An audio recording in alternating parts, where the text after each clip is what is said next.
Tausiah, hai kalian yang memanfaatkan ceramah hanya untuk mentertawakan, hanya untuk mengolok-olok, hanya untuk mengejek, mati kalian. Video ini masih ada, di-share seluruh manusia, mengalir dosanya ke alam barzah. Berkata, website ini haram, TikTok ini haram, sinetron ini haram. Maka sesungguhnya kita mesti bisa memberikan alternatif. Ini yang halal, ini yang boleh, ini yang mendidik, ini yang memberikan tuntunan, ini yang menyegarkan umat. Assalamualaikum warahmatullahi wabarakatuh. Hai sahabat religiwan semuanya, semoga usia bertambah, istiqomah juga semakin bertambah, amal bertambah, maka bertambah pula kesiapan kita untuk tetap menebar kebaikan. Assalamualaikum warahmatullahi wabarakatuh. Terima kasih jamaah Masjid Nurul Izzah dan juga pemirsa TV One dimanapun Anda berada. Terima kasih Anda masih bersama kami di program Damai Indonesiaku spesial hari ulang tahun ke-13 TV One. Nah, tadi sudah sama-sama kita dengarkan tausiah yang disampaikan oleh Mama Dedeh. Dan di hari yang ke-13 tahunnya TV One hari ini sebenarnya sudah ada 3 program Islam yang bisa kita ikuti, Mama.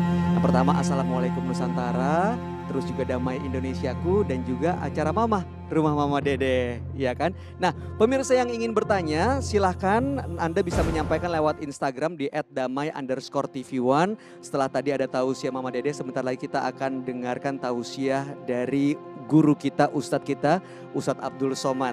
Nah, tadi seperti yang disampaikan oleh Pauline bahwa saat ini tantangan di segala macam kehidupan sudah berbeda, termasuk untuk urusan berdakwah. Pemanfaatan teknologi sudah bisa kita temui dari guru-guru kita, ustadz-ustadz kita yang menyampaikan ajarannya. Nah, pertanyaannya sebenarnya seberapa efektif perkembangan teknologi ini dalam menyebarkan dakwah, dan juga sebagai jamaah bagaimana kita memanfaatkannya. Untuk itu langsung saja kita dengarkan tausiah yang akan langsung disampaikan oleh guru kita, ustadz kita, Ustadz Abdul Somad.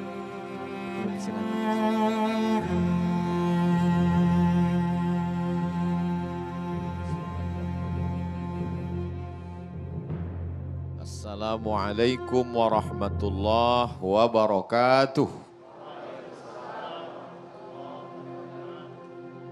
Alhamdulillah, wassalatu wassalamu ala rasulillah wa ala alihi wa sahbihi wa man tabi'ahu wa mawala. Mama mohon izin, anak nomor 4 mau tausiah.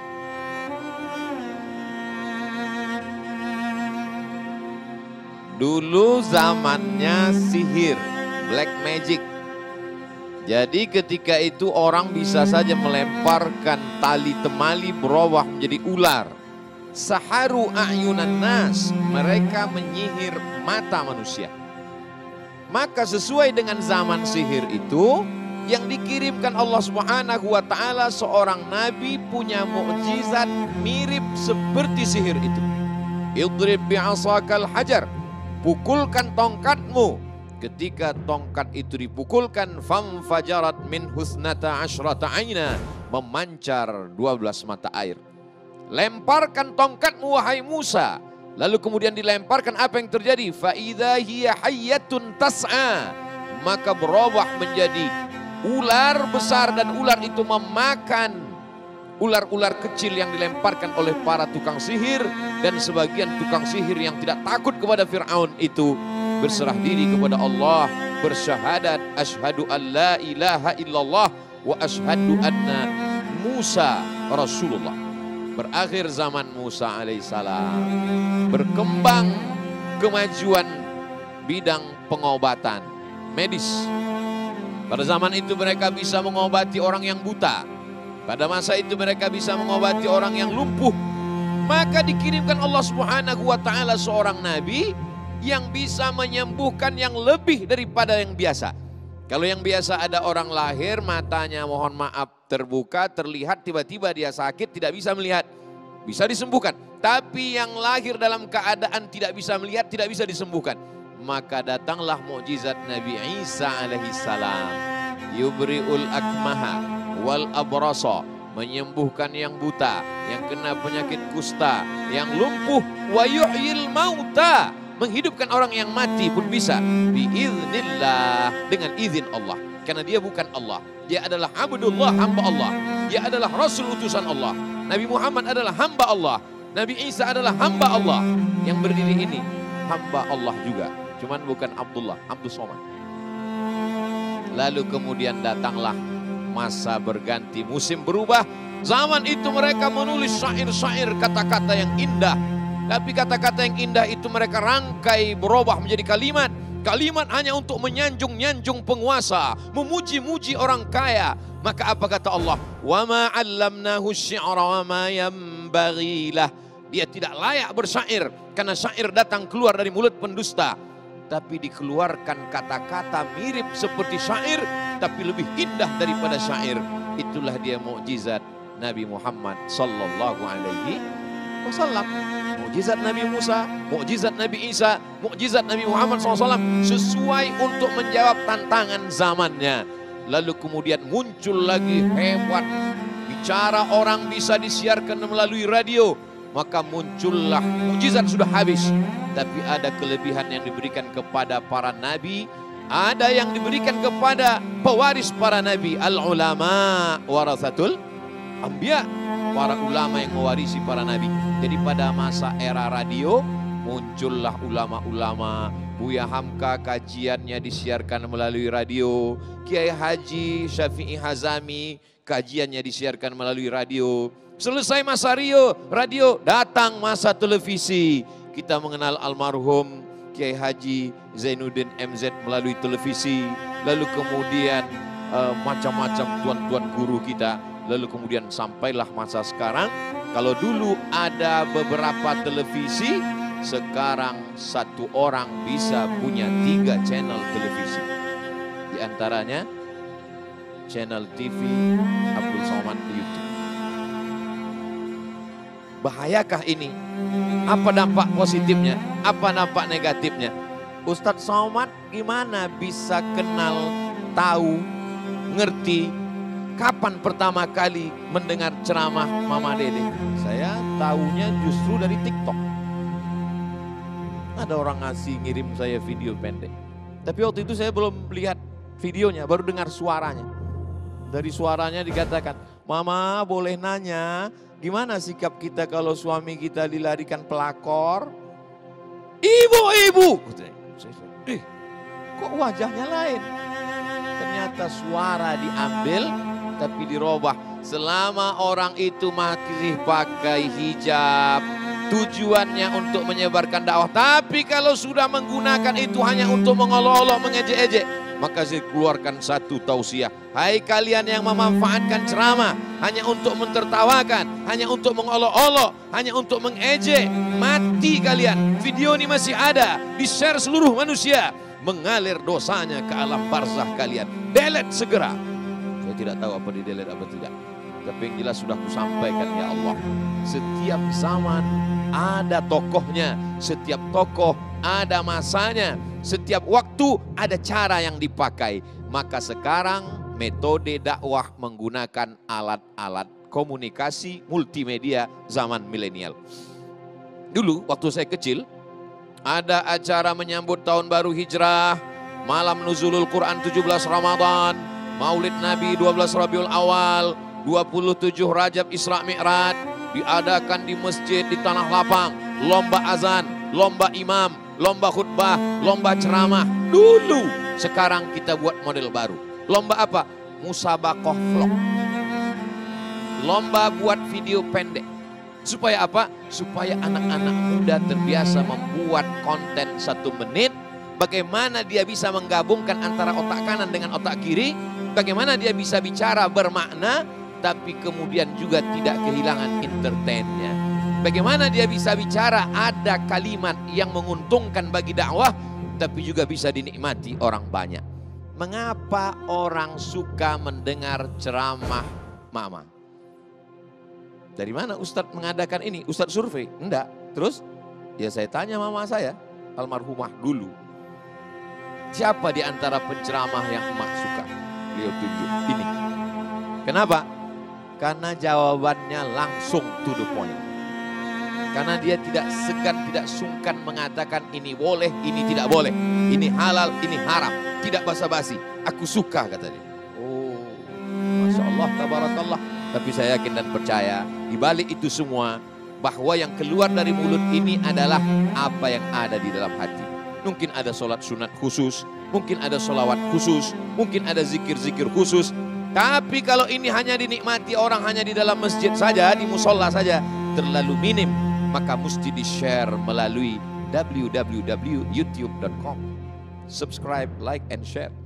Maka ini mesti dinikmati melalui Facebook, melalui video yang di-share masuk ke dalam grup-grup WhatsApp.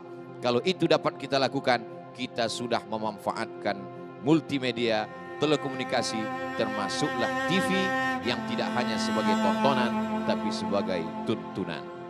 Di ulang tahun yang ke-13, semoga TV One tetap menjadi tuntunan. TV One memang beda. Amin. Ya Allah, luar biasa. Ustadz jadi punya akun TikTok juga dong Ustadz? Enggak, saya dikirim. Oh dikirim waktu itu.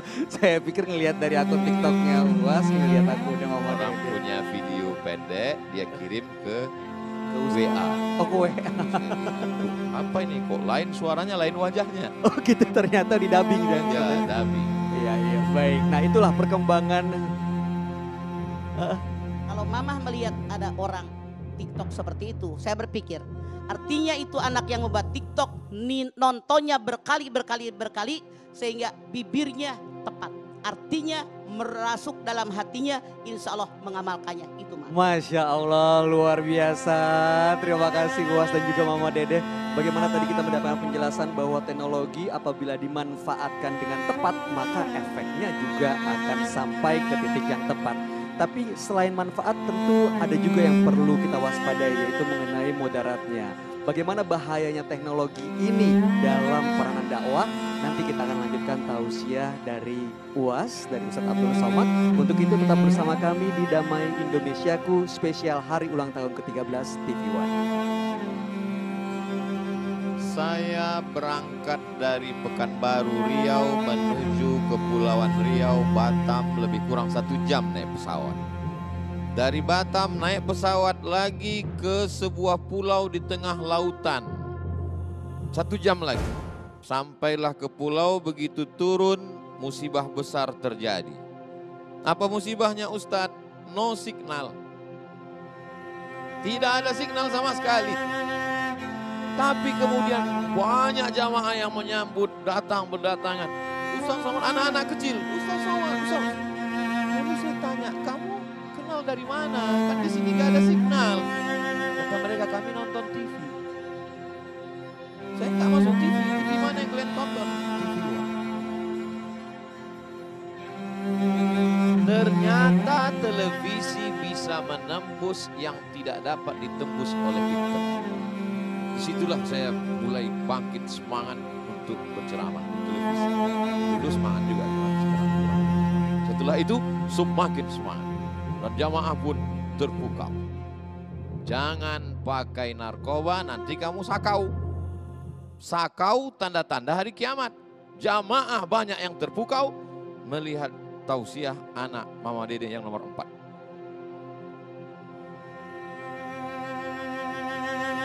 Tapi jangan lupa, kalau televisi masih ada sensornya, masih ada komisi penyiaran yang memantaunya dan terbatas. Mari kita merenung beberapa puluh tahun dulu. Nonton televisi hanya sampai jam 12 siang. Sinetron yang paling terbaik waktu itu, Tuan Baron di televisi. Lalu kemudian hari berganti, musim berubah. Muncullah satu lagi televisi, jam 11 siang sudah mulai muncul sinetronnya. Dan ketika itu efek yang terjadi, beberapa anak sekolah mulai cabut dari kelas karena mau menonton Mahabharata. Yang tersenyum berarti sudah tua. Karena ini ceritanya sudah lama.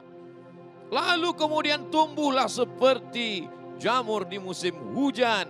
Sampai akhirnya TV kabel masuk parabola ke desa, ke kampung halaman. Orang mulai lupa. Dulu hiburan di kampung-kampung adalah ketika Ustadz datang tabligh akbar, pengajian, ramai di masjid. Ketika televisi sudah sampai masuk ke kampung, maka masjid ditinggalkan kosong. Cara saya adalah fakta dan data yang saya alami. Tapi ada yang lebih mengerikan lagi dari televisi. Apa itu? Ketika setiap orang punya channel dan dia bisa menampilkan apapun yang dia suka. Kalau dia hobi minum khamar, dia akan buat podcast khamar. Di atas mejanya ada botol khamar. Sambil minum khamar dia katakan, betapa nikmatnya khamar ini. Mau mabuk bersama saya? Subscribe, like, and share. Orang yang suka, maaf mama, tidak layak bercerita tentang ini di depan ibu kita. Tapi mesti ku sampaikan juga. Orang yang suka dengan, maaf, seksual. Maka kontennya dia bicara tentang itu saja di channelnya. Tanpa lagi ada rasa malu, tanpa ada sungkan. Karena dia punya segmen masing-masing. Jadi ini luar biasa. Bagaimana memerangi ini? Jadi ketika orang dilarang, jangan tonton ini haram.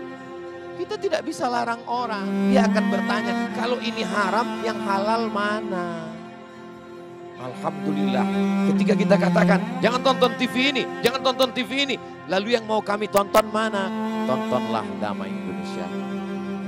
Yang mau kami tonton di bulan Ramadan mana? Tontonlah beberapa saat sebelum berbuka, beberapa saat sebelum sahur. Yang saya sebutkan ini hanya jadwal saya aja, Mak.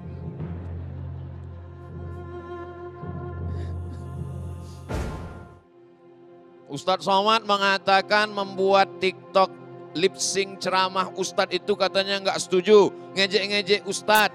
Katanya nanti amalnya jadi dosa jariah mengalir sampai ke kuburnya. Tapi orang yang bisa menirukan tausiah Mama Dede sampai mulutnya serentak seperti yang diucapkan, itu kan menunjukkan bahwa dia terus mendengar. Berarti kan dia baik. Kalau yang menirukan tausiah Mama Dede, perempuan pakai hijab, pakai jilbab, sopan, teruskanlah. Dia akan menjadi amal jariah. Tapi kalau menirukan ceramah Ustadz Somad, nggak pakai jilbab, perempuan tidak menutup aurat, maka dia sesungguhnya mengolok-olok, mengejek-ejek dakwah. Tapi kalau dia sopan, dia baik, dia mengenalkan dakwah, maka sesungguhnya itu adalah amal soleh. Maka ini menjadi perhatian kita bersama. Ketika kita dikatakan dalam Al-Quran, la taqulu ra'ina, jangan kau katakan ra'ina. Ra'ina diambil dari kata ra'unah, ungkapan orang Yahudi untuk mengolok-olok, mengejek Islam. Lalu alternatifnya mana? Wa qulun zurna wasma'u, perhatikanlah kami, tapi jangan pakai kata ra'unah. Ketika kita berkata, website ini haram, TikTok ini haram, sinetron ini haram, maka sesungguhnya kita mesti bisa memberikan alternatif. Ini yang halal, ini yang boleh, ini yang mendidik, ini yang memberikan tuntunan, ini yang menyegarkan umat. Ini tantangan bagi kita semua. Mungkin bahan-bahannya dari Ustadz. Hai para guru besar di kampus, di universitas, kalian yang profesor doktor membaca kitab, wahai para kiai, tuan-tuan guru, alim ulama di pondok pesantren, kalian yang menyiapkan bahannya, lalu saudara-saudara kita dari insan seni, dari paski, dari musyawarah, dari saudara-saudara sahabat hijrah, mereka akan membuatkan konten videonya, lalu kemudian akan diiklankan oleh guru-guru kita. Ini yang akan membentuk anak-anak kita sekarang. Saya mampir ke salah satu pondok tahfiz. Assalamualaikum Ibu. Waalaikumsalam. Gimana proses anak-anak tahfiz? Alhamdulillah Ustadz, kami ajarkan terus anak-anak. Gimana tertinggi targetnya? Sampai hari ini mereka bisa hafal juz 29-30 sebelum masuk SD. Wow, mantap sekali. Apa keluhan yang ibu rasakan selama mengajar mereka? Setiap 10 menit guru-guru di kelas mesti buat iklan Pak Ustadz. Setiap 10 menit. Kenapa? Anak-anak ini mudah jemu. Dari mana dia datang jemu bosan itu? Ternyata televisi membentuk pola pikir anak. Kenapa setiap 10 menit guru mesti buat iklan? Karena setiap 10 menit ada iklan di televisi. Berarti sudah sampai iklan. Bener, tepat sekali Ustaz. Tahu langsung ngerem mendadak. Nah, setelah ini kita akan berikan kesempatan bagi jamaah yang ingin bertanya. Dan kalau tadi kita sudah mendengarkan penjelasan tausiah dari Ustaz Abdul Somad bahwa ya senantiasa bahwa namanya teknologi itu ada manfaat, ada mudaratnya. Mudah-mudahan apa yang disampaikan Ustaz tadi akan membuat kita menjadi umat yang bijak untuk memanfaatkan perkembangan teknologi agar menjadi berkah buat kita semua. Jangan kemana-mana, kami akan kembali saat lagi tentunya hanya di Damai Indonesiaku spesial hari ulang tahun ke-13 TV One. وَلْتَكُنْ مِنْكُمْ أُمَّةٌ يَدْعُونَ إِلَى الْخَيْرِ وَيَأْمُرُونَ بِالْمَعْرُوفِ